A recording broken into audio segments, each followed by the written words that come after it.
दोस्तों हमारे चैनल फिल्मी दुनिया में आपका स्वागत है। एक हादसा किसी स्टार बनते अभिनेता की जिंदगी को कैसे तबाह कर देता है, ये सच जानना हो तो 80 और 90 के दशक के मशहूर एक्टर हरीश की जिंदगी को जान लीजिए। कैसे एक हादसे की वजह से उनका पूरा करियर ही बर्बाद हो गया। अफवाहों के पीछे सच को हम बताते हैं, कैसे हरीश अर्श से फर्श पर गिर पड़े। हिंदी सिनेमा में कम ही नसीब वाले हीरो होते हैं जो पहली ही फिल्म से रातों रात स्टार बन जाते हैं। अभिनेता हरीश कुमार भी उनमें से एक हैं। 1 अगस्त 1975 के दिन हैदराबाद में जन्मे हरीश की किस्मत तो जैसे सिनेमा से ही जुड़ी थी। 1979 की बात है। हरीश बस 4 साल के थे। साउथ के मशहूर डायरेक्टर BV राजेंद्र प्रसाद श्रीदेवी के साथ एक फिल्म बना रहे थे, मुद्दा लाख कुतुकू। फिल्म में श्रीदेवी के बेटे के किरदार के लिए 2, 3, 4 साल का एक सुंदर सा बच्चे की तलाश जारी थी। इत्तेफाक से डायरेक्टर की नजर मास्टर हरीश पर पड़ गई। 4 साल के सुंदर से बच्चे को देखते ही उन्होंने उसे अपनी फिल्म में रख लिया। तेलुगु भाषा की यह फिल्म हिट साबित हुई और बच्चा हरीश भी सबकी नजरों में छा गया। यहीं से शुरुआत हुई हरीश की फिल्मों की। उसके बाद तो तेलुगु ही नहीं, तमिल मलयालम फिल्मों के दरवाजे भी बच्चों के लिए खुल गए। बचपन से ही हरीश साउथ इंडस्ट्री का एक बड़ा नाम बन गए। फिल्म मेकर उनको अपनी फिल्मों में हाथों हाथ लेने लगे। फिल्म आंध्र केसरी के लिए तो हरीश को आंध्र प्रदेश के मुख्यमंत्री NT रामाराव के हाथों स्टेट अवार्ड भी मिल गया था। सफलता का कारवां चलता रहा। मास्टर हरीश ने कई ब्लॉकबस्टर फिल्मों में अपना हुनर दिखाया और हिंदी सिनेमा तक भी उनके हुनर की खुशबू पहुंच गई। 1982 की बात है। सिर्फ 7 साल की उम्र में ही हरीश को अमोल पालेकर, रेखा और राज बब्बर की फिल्म जीवन धारा मिल गई। इसके बाद 1987 में फिल्म संसार भी मिली। छोटी उम्र में ही हरीश साउथ इंडस्ट्री के स्टार बन चुके थे। कम उम्र में ही वो रजनीकांत, कमल हसन, धर्मेंद्र, जितेंद्र और मिथुन जैसे कलाकारों के साथ काम कर चुके थे। सिर्फ 15 साल की उम्र में उन्होंने कमल हसन के साथ डेजी फिल्म में लीड रोल किया था। 1988 में आई इस मलयालम फिल्म से वो लीड हीरो के रूप में छा गए, मगर अभी करियर की सबसे बड़ी उड़ान बाकी थी। 1990 की बात है। हैदराबाद में प्रसिद्ध फिल्म निर्माता D रामा नायडू हरीश से बहुत प्रभावित थे। उन्होंने तेलुगु फिल्म प्रेम कैदी बनाने की योजना बनाई और हरीश को लीड रोल दे दिया।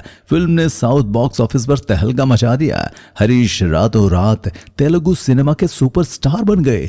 रामा नायडू फिल्म की कामयाबी से इतने खुश हुए कि उन्होंने बॉलीवुड में भी इसे बनाने का फैसला कर लिया। हरीश का स्टारडम उन दिनों आसमान छू रहा था। बस उनके कद को देखते हुए उनकी जैसी लड़की की तलाश शुरू होने लगी। ये तलाश खत्म हुई हिंदी सिनेमा के मशहूर खानदान पर आकर। करिश्मा कपूर को उनके परिवार ने लॉन्च करने की तैयारी चल रही थी। बस किसी एक बड़े ब्रेक की तलाश थी। करिश्मा को प्रेम कैदी ऑफर हुई तो हरीश का नाम सुनते ही उन्होंने फौरन हाँ कर दी। 1991 में प्रेम कैदी रिलीज हुई। बॉक्स ऑफिस पर आते ही फिल्म ने कोहराम मचा दिया। तेलुगु फिल्म से भी ज्यादा हिंदी संस्करण को पसंद किया गया। हरीश कुमार और करिश्मा कपूर पहली ही फिल्म से रातों रात सफलता के 7वें आसमान पर पहुंच गए। बॉलीवुड डायरेक्टर, प्रोड्यूसर की लाइन उनके घरों के आगे लगनी शुरू हो गई। अगले ही साल 1992 में हरीश को नाना पाटेकर के साथ तिरंगा फिल्म मिल गई। ये फिल्म भी सुपरहिट रही। हरीश कुमार की एक बड़ी ही खूबी थी कि उन्होंने इतने बड़े स्टारडम को अपने ऊपर कभी हावी नहीं होने दिया और इसी वजह से वो बस फिल्मों की कहानी को देखा करते थे। कभी भी लीड हीरो बनने के लिए जिद नहीं करते थे। इसी वजह से स्टार होते हुए भी गोविंदा के साथ साइड हीरो के किरदार को भी उन्होंने किया। आंटी नंबर 1 में, हीरो नंबर 1 और कुली नंबर 1 जैसी ब्लॉकबस्टर फिल्मों में हरीश साइड हीरो होते हुए भी कई बार गोविंदा पर भारी पड़ते नजर आए। दोस्तों हरीश सफलता के 7वें घोड़े की सवारी कर रहे थे, मगर किस्मत को कुछ और ही मंजूर था। रिपोर्ट कहती है कि अचानक मोटापा बढ़ने की वजह से उनको काम मिलना बंद हो गया, मगर कोई इसके पीछे का असली सच नहीं बताता कि इतना फिट अभिनेता अचानक मोटापे का शिकार कैसे हो गया। दोस्तों सब कुछ सही चल रहा था। अचानक हरीश की रीढ़ की हड्डी में दर्द रहने लगा। एक बार की उनको लगा कि दर्द मामूली होगा, अपने आप सही हो जाएगा, मगर दिनों दिन बीतते गए, दर्द लगातार बढ़ता गया। कुछ समय बीतने के बाद उनकी हालत ऐसी हो गई कि वो बेड से उठ भी नहीं पाते थे। बड़ी मुश्किल से वॉशरूम तक जाते और उसमें भी उन्हें सहारे की जरूरत पड़ती।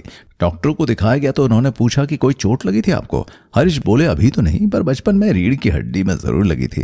डॉक्टर ने तब बताया कि ये वही चोट है जो उम्र बढ़ने के साथ उभर आई है और ये गंभीर बीमारी का रूप ले चुकी है जो उनके पूरे शरीर को प्रभावित कर रही है। डॉक्टर ने दवाओं के साथ 2 साल तक काम न करने की सलाह दी। हरीश की हालत चलने फिरने की भी नहीं रह गई। वो मजबूरी में घर में ही पड़े रहते, जिसकी वजह से उनका शरीर बेडौल होता गया। मगर 2 साल में भी उनकी बीमारी पूरी तरह से ठीक नहीं नहीं हुई। उनको ज्यादा समय लग गया, मगर जब उनकी बीमारी खत्म हुई तब तक उनका करियर भी खत्म हो चुका था।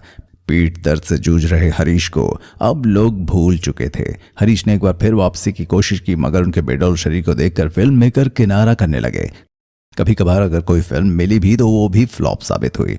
बॉलीवुड में काम नहीं मिला तो उन्होंने साउथ में काम तलाशने की कोशिश की, मगर वहां भी उन्हें निराशा ही हाथ लगी। बचपन के हादसे ने 300 फिल्मों में काम करने वाले उभरते स्टार का पूरा करियर ही तबाह कर दिया। वैसे वो अब भी मुंबई में ही रहते हैं। 20 साल की उम्र में उन्होंने संगीता चुग नाम की लड़की से शादी कर ली थी, तो उनके बेटे हैं और पूरा परिवार एक साथ रहता है। एक जमाने में सुपरस्टार हरीश 47 साल में गुमनामी की जिंदगी जीने को मजबूर हो गए। दोस्तों, आपको हरीश कुमार याद हैं या नहीं? उनकी कोई फिल्म या किरदार आपको पसंद है तो वो कमेंट करके ज़रूर बताइएगा। ऐसे ही और रोचक स्टोरीज जानने के लिए आप हमारे चैनल फिल्मी दुनिया को सब्सक्राइब भी कर सकते हैं, और हाँ, बेल आइकन को दबाना हरगिज़ न भूलिएगा। Bye, tata, take care.